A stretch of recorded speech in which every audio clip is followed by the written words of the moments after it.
Alright, HadesOmega here. So I got the cactus puncher stripped down again. Man, I guess too damn good at this. Anyway,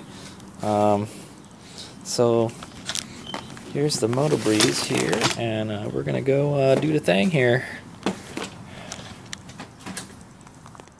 Alright, so here's the plan. Like I mentioned before, I got the little split ring hanger here, and we're gonna go install the Motobriiz system with it.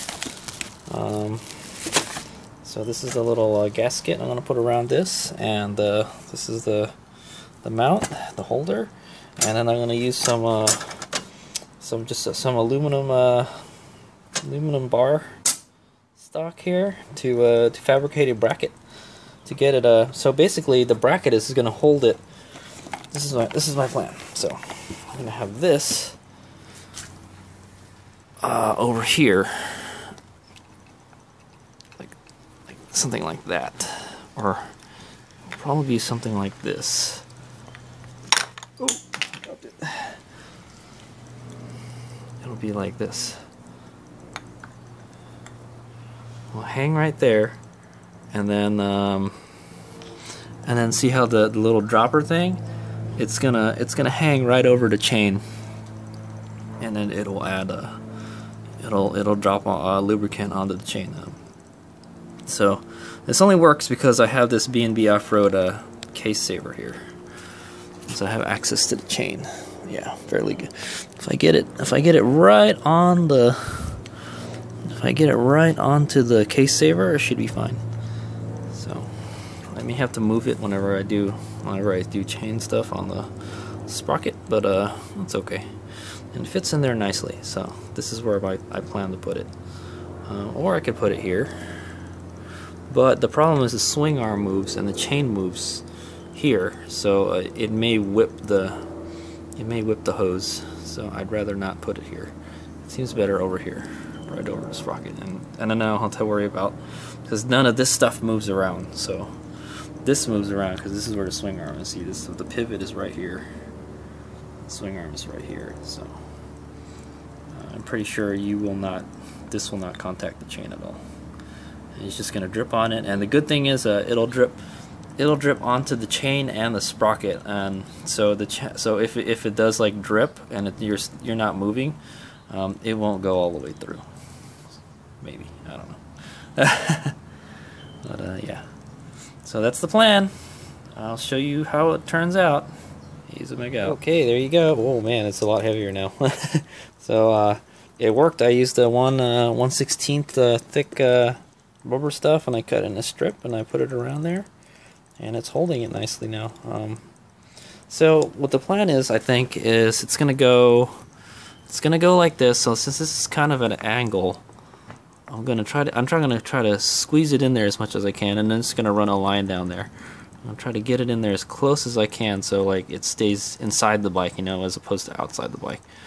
And then I'm gonna make an L bracket that goes from that bolt hole there, that bracket, to my clamp here.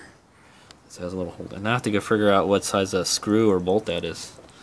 All right, HadesOmega.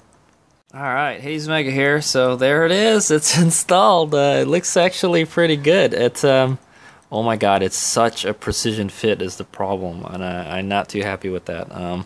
It's not touching anything, but it's almost touching stuff. And I mean, none of this stuff is gonna move. At least I don't think it will. Yeah, so problem is the problem is it's like really shoehorned in there. This sticks out past the frame, which I don't like. That may break if I drop the bike. I actually wanted it to be 90 degrees, but it wound up being an angle like that, which is okay. So there it is. It's in the holder thing. I had to cut this thing in half because there's really not that much. It'll touch the body and it'll hit the frame. It's so close.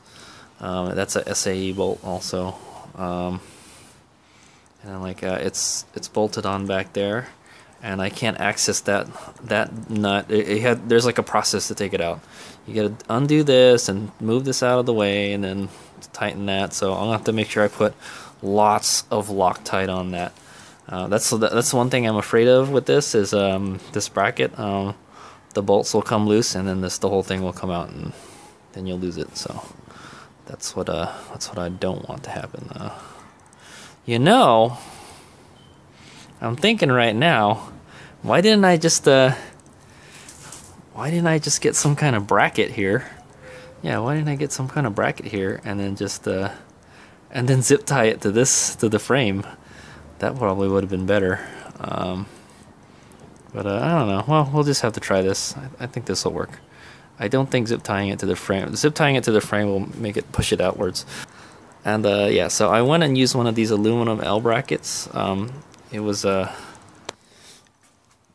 this is the material I used for the bracket. It's already pre-bent, so it won't be fatigued from being bent. It's aluminum. It's pretty strong. It's like a thick aluminum. Like it's probably almost. That could be like a quarter or an eighth. I'm not sure. And then I had to drill a 3/8 hole in it. Is the problem, but that's the problem. That's what I'm thinking is. It may be a little weak and may break. It may crack. So we'll see. Yeah. So we'll see. All right. So the good thing is, I can remove the reservoir. See, look at this. Oh man, it's tight. At least I thought I could. Yeah, there we go. I can remove the reservoir with it still on there. Fill it up just like that. Bam! Fill it up. Kind of finagle the hose here so it goes into the reservoir. It'll be easier with 2 hands, trust me.